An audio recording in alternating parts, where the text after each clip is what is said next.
If you're looking to make a change to get improved performance, improve your sleep, and help you with your weight loss journey, try Optimum Day and Night. Make a change as soon as you can. And that's exactly why I'm so excited to tell you that Optimum Day and Night has had a major upgrade. And these have been a real game changer in my health journey. Optimum Day helps your metabolism burn throughout the day, and Optimum Night helps you get a really good sleep throughout the night. And here's some real life proof on screen right now. Both Robbie and Michael Owen teamed up with Oxford Natural for their wellness journey, and you can see the results for yourself. And remember, the supplements don't replace a healthy lifestyle, they support it. So if you're looking to make a change, click that link in the description below or scan the QR code on screen and get 70% off your first order today. The injuries going into the game this weekend. Sam Tabitao says that Destiny Udogie is being managed carefully after a succession of muscular injuries last season, as is James Maddison, who is working up fitness on the ACL injury suffered last summer. The pair, though, are pushing to be involved in the game this weekend. We have also been seeing that Udogie was in training yesterday, as was Maddison, and Dominic Solanke has been pictured in training today. So maybe some positive news going into the weekend. Well, we need all the help we can get, especially when the forward players. Obviously, I don't think Udogie starts, even if he's fully fit right now, only because Robertson seems fresher. He's had a decent pre-season. He's getting his feet under the table, so I think he's a player with a lot of experience and leadership ability with the squad. So I think he starts on Saturday. I'm pretty certain about that. But yeah, when it comes to Maddison and Udogie and Solanke as well, we've just had so many setbacks with them over the years, and we've rushed them back, pushed them too hard. Obviously, Maddison's maybe a different case because he had the ACL, but definitely with Solanke and Udogie, there's been so many times where there's been times when they've come back from injury, then broken down very quickly. And we just don't want that to happen again. And clearly, we're operating very differently with our players coming back from injury this pre-season than we have in previous pre-seasons, which I like. Obviously, in the short term, it's a concern because we've got games coming up. The Premier League is about to get underway. So you've got to be concerned about who's going to be in the starting 11 and the availability. I think long term, though, hopefully it serves us well. Hopefully it means when Udogie comes back, he stays back and he's going to be available for the long term. Same with Maddison. Hopefully it means when he comes back, he's going to be fully fit, as sharp as he could be and ready to contribute. So same with Solanke as well. Obviously he's had these ankle problems and whatever. Hopefully when he comes back... Just don't ask Solanke to shoot and maybe he won't get injured. Yeah, hopefully. Just get him to... I don't know what else he can do. But hopefully when he comes back, he stays back and he's not continuously breaking down. So... I think time will tell. Obviously, we don't know if this approach is going to work or whatever and what's going to happen with our fitness and the availability of all our players. But it's just good to see a different approach being taken and more care being taken, it seems. Yeah, absolutely. And, if Maddison can get some minutes off the bench, obviously that will help in terms of getting him proper match fit in line to start at some point soon. And the exact same with Destiny Udogie. We're looking at the left-back situation and we're looking at the number 10 situation. We're threadbare in both of those positions. Obviously, we've got Andy Robertson, but we've got 2 games in the space of a week next week. So is Andy Robertson going to be able to play 3 games in the next week? I don't know.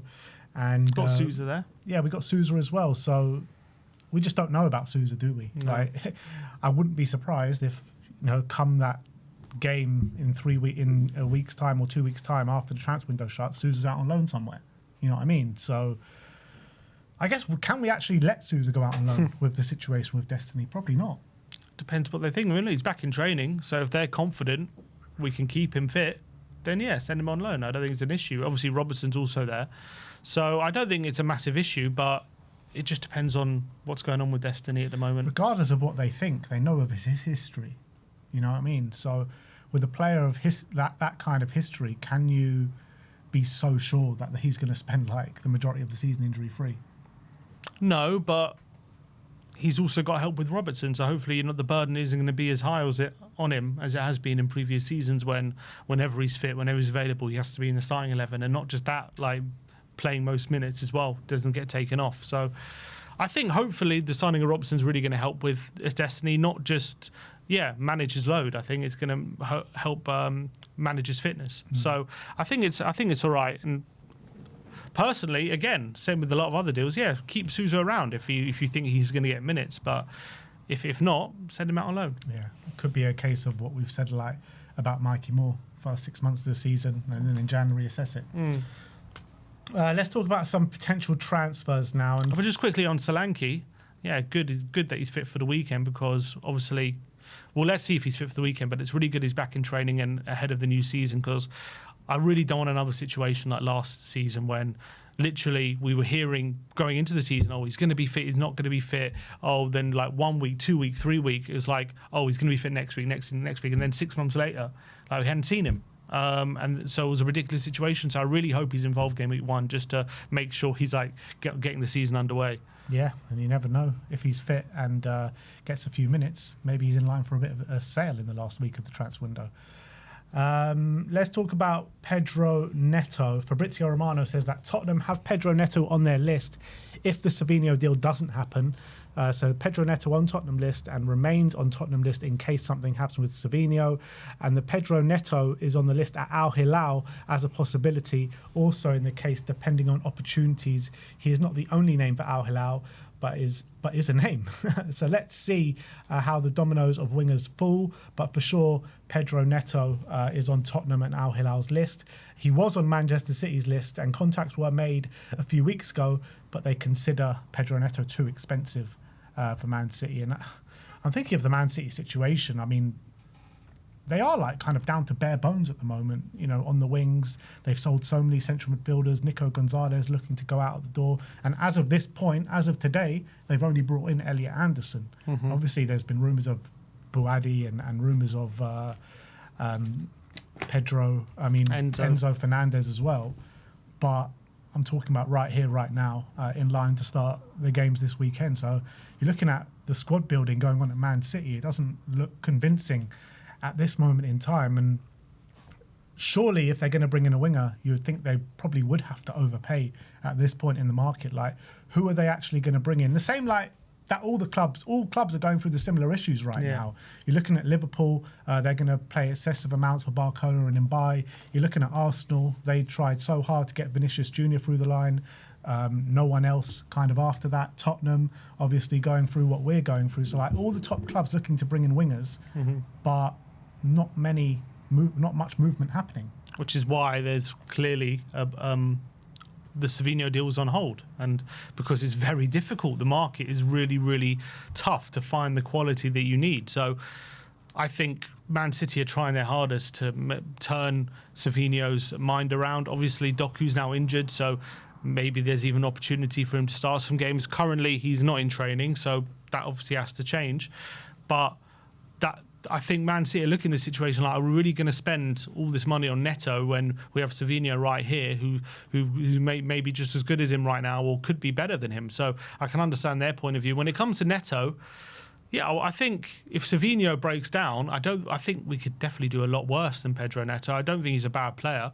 I think what I've seen at Chelsea, he seems to be playing quite a lot in pre-season at wing-back. He doesn't seem to be playing in the front three. So whether he's happy with that role or not, I think he has to decide. I think Xavi Alonso is known for finding a role for wingers to play at wing-back and going like super attacking in that kind of system. So maybe it's something he might like, or maybe it's something he thinks, what am I doing playing at wing-back? I shouldn't be having. Quite suited to it. Yeah, I don't doubt it. But whether he likes it personally or not, like having to basically be a right back off the ball or not. Well, I think obviously time will tell, but I think it's a role that definitely he has the skill set for, I would say, Pedro Neto. So it's going to be interesting to see what do Chelsea want to sell. There's a lot of talk about him being available for 80 million, but again, a lot of people saying, Savinho 80 million is ridiculous. Pedro Neto maybe a bit more proven, but has had injury problems in the past and hasn't had a great time at Chelsea, and now he's also 80 million. So it's also probably going to have to overpay for him. I don't see him coming to Tottenham. I just don't see Chelsea selling to us, to be honest. And I don't see us putting up 80 million for him. Savinho seems to be one we're really sure on and we've been chasing for a while. And also, more importantly for me, Savinho seems desperate to come here. Is Neto the same? I don't know. Look, it says that this will only happen if the Savinho deal can't happen. So if Savinho doesn't end up coming here, we're kind of in between a rock and a hard place. Like, who else is there that we can get apart from Pedro Neto? Are we going to be forced into, spending or trying to spend big money on a Pedro Neto? Like, I don't mind Pedro Neto. He's a player that can play on either flank, right or left. He's got good quality about him. At Wolves, he was sensational, but hasn't really kind of lived up to those heights at Chelsea. I'm not totally against Pedro Neto, but again, it is kind of a bit underwhelming for me. But then again, what would excite you? Like, why is Ndiaye so much better than Neto? For example, if you want Ndiaye. It's a good question. I think Pedro Neto is a direct player, and I think he's great potentially at dribble. I feel like Ndiaye is just easier on the eye, to be honest. Yeah, but like Neto at Wolves was very similar to what Ndiaye was showing now. I'm not saying Ndiaye's a bad player at all, but I'm saying like would Ndiaye be underwhelming? But he's very similar. The reason I actually said no to Neto from Wolves is his injury problems, and he's kind of got over those injury problems now. And look, like I said, I wouldn't be against signing Pedro Neto. It's just a tiny bit underwhelming. I guess that Ndiaye and Neto are probably the same level of player. They probably are. I guess maybe Ndiaye would be a bit cheaper, maybe. I'm not even sure if that's true. I think that would be similar price, to be honest. I think Ndiaye you probably get for around 75. Pedro Neto, you're probably looking at 80, 85. So it's not too different. Yeah. I think they're very much same level. If you're looking at proven wingers, Premier League proven anyway, that is, it's a slim pickings, really, right now. The thing is that the difference for me between Ndiaye and Pedro Neto, I feel like Ndiaye is a player on the up at the moment. And Pedro Neto has kind of had that come up, and he's flattered to deceive a little bit at a big club. Yeah, fair. It's true. So he's got a bit of momentum and confidence about him, Ndiaye. Maybe Neto doesn't. Yeah, it's going to be interesting to see what happens. Let's just hope and pray, for me, that Savinho and Gakpo go over the line. I mean, for me, those two deals are looking better and better by the day if we can get them over the line, not in terms of price, but in terms of what's available. Like, I just can't... I think the combination of those two would be brilliant. I really do. Next up, let's talk about Cody Gakpo once again. So with Cody Gakpo, Fabrizio Romano says, despite reports in the last 24 hours, negotiations for Cody Gakpo are still ongoing. Gakpo's open to Tottenham. Personal terms, not a problem. The deal is absolutely on. So that's obviously in response to Alex Crook, and there was another one that said that Gakpo to Spurs not looking that likely. But Fabrizio Romano is saying the deal is absolutely still on. I think if they get both Barkley and Ndiaye, I think they will soften their stance on Gakpo. That's kind of my belief, albeit it would make sense to keep hold of Gakpo even then, in my opinion. But I think they will, because I think they'll have to balance the books after a massive outlay, and Gakpo's open to leaving. And it seems as though, as much as maybe Liverpool would like to keep him, money talks at this moment. If we're offering the money that they want, they're happy letting them go. The problem is we're now hearing, as you say, like Ndiaye, they might be getting cold on Ndiaye. I don't know, there's conflicting reports. Fabrice Hawkins says they're still going after him and they're pretty certain about him. But there's other reports coming out yesterday. There seems to be a bit of a brief from the Liverpool side yesterday. I think it was James Pearce and there was some other journalists saying that Ndiaye's too expensive and they're unlikely to go for him. I think it's a negotiation tactic for me. I think it's just a negotiation tactic. He's going to come up as very expensive for kind of little... because he just hasn't done much, has he? Well, at the end of the day, if you look at PSG, not only do they have the front three, they've just signed Ferran, they've just signed Götze, and they've just signed another one. I can't remember off the top of my head. They've just signed another one as well, Akilush. So they've got three behind the front three they already have. So there's no room for Barkley and Ndiaye at the moment. So they will let them go, surely. Yeah, 100%. And Liverpool know that. And I think that's why they're playing this kind of negotiation tactic to get the price down a little bit. You're talking about excessive amounts for Ndiaye, and I know he's got a lot of quality, and I know he's got big potential, but the reality is he's a kid at the end of the day. He's a teenager, he's like 18. He's 18. Yeah. You know what I mean? So for what he is right now, for the experience that he's had in the game, he shouldn't be like a close to £100 million player. I think it's nuts. Ndiaye, I think Well, the talk is 50, isn't it? But I thought it was like 80 or 90, was it not? I think Barcola's one is over 100. They're like saying 130. I think in Mbaye they were saying 50, weren't they? I don't know. I don't know what the latest rumours are. Or maybe that's what Liverpool want to pay, and maybe they're demanding more. So I think you're right. I think at the end of the day, they will get them both over the line, because I think PSG have to sell, because there's no room for them. So if those two happen, which as much so currently as they've got 8 players on the books that can play in the forward line. That's mad. yeah, it's it? crazy and all brilliant. They're all amazing, and that's just what money gets you, I guess. But yeah, let's just see. I think there's a good chance. Obviously, Gakpo probably starts this weekend for Liverpool. Yeah. So I don't see it happening anytime. So in terms of this weekend, it ain't going to happen. Yeah. Because he's going to start. But maybe if Barcola and Mbaye get over the line next week, maybe we'll see some movement. Fabrizio Romano did say regarding Liverpool that they're going to be one of the busiest clubs in Europe in these last couple of weeks of the transfer window.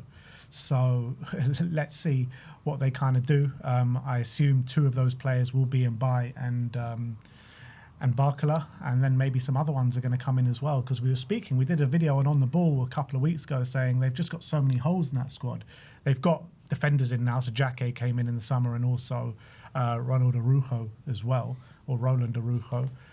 But they still need more, in my opinion. They even need a number 9 potentially if Gakpo is going to leave. So we'll see what happens on the Liverpool front. So the frustrating thing about this all, I know we've covered it, but we're just waiting. We're not even waiting on Spurs. We're just waiting on other teams. That's what it is. It's so like it's weird. Like if Barcola or Mbaye both get confirmed and they get bombers, then all of a sudden we can get excited. Like we're getting excited for Liverpool to be upgrading in their attack. Exactly. That's the crazy what's thing. Frustrating about it. It's like, yeah, Liverpool going to be class next season. All right, so that's Cody Gakpo. Let's talk about Omar Marmoush. Not any significant update on him, but Lyle Thomas from Sky Sports says that Tottenham's ideal end to the window is 3 new forwards, Savinho, Cody Gakpo, and a new centre forward. Spurs had a bullish 200 million start to the window and want to end this transfer window with a flourish. And that's also from Fabrizio Romano. Fabrizio Romano says he expects Tottenham to bring in 3 more players from now to the end of the window. He was asked about strikers and who he thinks the strikers could be, and someone asked him about Marmoush and Jackson. And he said, Marmoush, yes. Jackson is not the ideal profile, and he has interest from Aston Villa. And we know that Ollie Watkins is potentially going to Saudi. And I think Spurs should be all over that Ollie Watkins deal, to be honest. But with the Marmoush thing, obviously we know all window we've been talking about interest from Tottenham for Marmoush. De Zerbi really likes him, blah, blah, blah. But I'm just thinking about it. It's just like, how can Man City let him go? Surely there's no chance Man City let Marmoush go. They've got so much business to do. And this will just add another kind of big move that they're going to have to do. I just can't see it. I mean, he's obviously disgruntled though, isn't he? And he's now been there for, 18 months? And he just never got a regular run apart from when he's just joined, when obviously they had injuries and whatever, and he was able to get into the team. But ever since Haaland's come back, he just knows he's never going to be first choice. You've got Cherki and Foden ahead of him in the 10, and he's got Haaland ahead of him up front. So he's waiting for a Haaland injury to get any sort of a look in. So I can understand his frustration and his willingness to look elsewhere. But yeah, if you're Man City, he's obviously the perfect kind of replacement to come in. He's like a very good player, very good striker. I think he's done well whenever he's been given the opportunity. So you would obviously want him to hang around, but it's how hard Marmoush pushes for it. Obviously, we've said before that Man City tend to let players go if they want to leave, but Savinho's still there, and he clearly wants to go. So maybe that stance has maybe changed. Maybe they're going to start keeping players against their will. But yeah, I wonder, what do they do if Marmoush goes? Like, do they go for another number 9? What kind of number 9 is going to go to Man City right now? Do they find kind of internal solutions like Foden in a false 9 or something like that they were done previously in previous years? Or do they go and feel like they have to sign another striker? But, with Champions League football, Haaland can't play every game, can he? Yeah. I mean, look, the guy's a tank. He plays the majority of games. That's the reality. But you're looking at the positions that they need to fill. They've only got 2 natural wingers fit in the squad if you don't count Savinho, with Semenyo Doku, who's injured for the first few weeks of the season, and Savinho there. They've got 2 number 9s. One of them wants to leave, and with Haaland up front. They've already signed Elliot Anderson for 116 million, and there's talk about signing Buwadi for 100 million, signing Enzo for 130 million or 120 million, whatever it is. It's just like, are we really led to believe that they're going to sign another winger for close to that and another striker for massive money too? Like, is that really going to happen? What, 500 million between now and the end of the window on 5 players? I wonder, do you reckon they end up keeping Grealish? He's still there. I think they're going to have to. I think they're going to have to. Like, the Everton chairman was actually speaking about Grealish, and he was saying, like, very glowing reports saying his heart is in Everton and stuff like that. So, I don't know. Maybe Everton are going to try and go for him. But if I'm Man City, I'm keeping Grealish around, because what options do they have? They've already let go of Reinders as well. He's gone Saudi. Gonzalez linked to Newcastle. I mean, and they, you don't want to be relying on Kovacic if you're Man City right now in 2026. And the rest are just like youngsters. It's crazy, isn't it? Yeah. They have a hell of a lot of work to do. Obviously, they got the money to do it. But I wonder, Ait Nouri, is he going to get a looking at left back this season? So maybe he becomes a winger potentially. He's still there. He's not being talked about leaving. Like they have. I mean, would you be surprised if you see Mateus Nunes turn back into a central midfielder this season? I mean, who's going to play at right back then? Lewis? Yeah. I mean, they don't really have a right back. Yeah, it's true. It's mad. The state of Man City's squad is dire. I know. I think right now it'd be crazy to let go of Nico Gonzalez. Yeah. It'd be crazy. Why they think of doing that? Yeah, I don't know. Unless it's... He's much better than Kovacic. I don't know what they're doing. Is this Jeremy Monga? Is he going to be playing games? Yeah, a 16-year-old Yeah, kid. the rest, they've got Echeverri, Monga, Mukasa, like some youngsters, but if they sell Gonzalez, they've already let go of Reinders. Like, they are so short on I think there's going to be midfield. massive activity in Man City these kind of weeks. They have to. There's no doubt about it. Like, we know that if they need players, they'll go and get them, but it is cutting it fine a little bit. But I do think by the end of the window, they'll have the majority of those holes sorted. I can't see them selling both Marmoush and Savinho. Yeah. One of them is staying. 100%. A few more that we've got for you guys today. Looks like Spurs could be in the market for a centre-back, because Spurs have been linked to Ilya ZABARNYI. Team talks say that Tottenham have emerged as a potential suitor for PSG star Ilya ZABARNYI, who has previously been linked with Liverpool.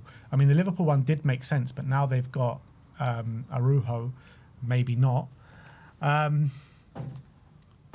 I can't really see Spurs going in for a centre-back unless we sell Kevin Danso. We've just got so many other priorities right now. I can't see this being on top of the list. I think Danso being upgraded will become something that needs to happen, but I just can't see it this season when we're not in Europe. I can't see it. If you look at the makeup of our squad right now and you're looking at the profiles in each and every player in each and every position, Danso is the odd one out right now. He is the least Roberto De Zerbi player that we got. So I don't think we're going to do it because of what you said, that we've got so much business to do. But I wouldn't be totally surprised that if an opportunity comes around, then we'll try ship or shop Danso around to other clubs. I would love it. I think it would be great for us if we can get someone like ZABARNYI in and sell Danso. That'd be great. I just can't. I think pitching it to him right now, ZABARNYI is only obviously going to leave PSG if he's getting guaranteed game time. Commitments. That's the only reason for him to leave PSG. Because if he's starting there, I know he's played. I think he still plays fairly regularly, but I think if we're linked with him, there must be some sort of issue with his playing time. If he can't offer that right now, why would he come here? Yeah, it's true. He's a top quality player, though. Yeah, he really is. Absolutely. A top quality player. Him and Senesi back together wouldn't mind that. And last but not least, another centre back being linked to the club. Caught offside saying that Tottenham are showing interest in Club Brugge defender Joel Ordonez, who is valued at around 45 million euros. Yeah. I mean, this one would actually make a bit more sense than ZABARNYI, because he's like an up-and-coming young player that probably, to get to the Premier League, would take that kind of role. Where ZABARNYI's been to the Premier League and he's got his move to PSG. Yeah, we heard a little bit about him at the beginning of the summer. There was a link, but obviously this was before we got Van Hecker in, and that was a done deal. So again, I can't see us committing funds to this right now. while the striker situation is as dire as it is. So I can't see Tottenham agreeing a deal for a centre-back at this point in time. Me neither. But this guy's interesting, isn't he? Part of that good Ecuador backline, was playing at the World Cup. I think over 20 caps for Ecuador as well. Yeah, he seems to be a good player, and that Bruges side seems to be a pretty good team. So just a conveyor belt of talent, it seems, at the moment. And also, there's been Spurs have got a windfall for Troy Parrott. Troy Parrott has made a 20 million move from AZ Alkmaar to Real Betis, rejecting West Ham in the meantime. And Spurs have earned themselves $3.5 million from that deal, 20% selling clause. Talking about bombers, there you go. We got some money in through the door, so absolutely brilliant. Good luck to him. Very interesting to see how he gets on in La Liga. Step up from the Dutch league, but his career's going in a really good direction. I'm really excited about it. Really happy for him because he looked like for a time at Tottenham it was like, where's he going to go? But looks like he's really making a name for himself. And last but not least, Footy Headlines, who are always spot on the kit, says the 27-28 kit is set to feature the club's monogram crest instead of the classic cockerel. Nike are expected to replace the cockerel with the monogram, bringing a classic look back to the shirt. The kit will feature a white base with a binary blue sleeves and details. What is this utter woke nonsense? Please tell me what this... How can you have a Tottenham shirt without a cockerel? Nah, it's ridiculous. Please tell me, how can you have a Tottenham shirt without a cockerel? Well, they're saying it's going to be on the home shirt. Yeah. Nah, it can't be. The thing is, I quite like it, and I think visually it would actually look quite nice, but nah, come on, man. You can't have a Tottenham shirt without a cockerel. No. There are some things that are just non-negotiables. There are some things that just have to be, and there has to be a cockerel on the shirt. That's our badge. That's our identity. You can't take that away from us. So, not having it. No. Not having it. Maybe put it on a training kit. Maybe put it on a third kit. Yeah. You can't put it on the home shirt, surely. No, definitely not.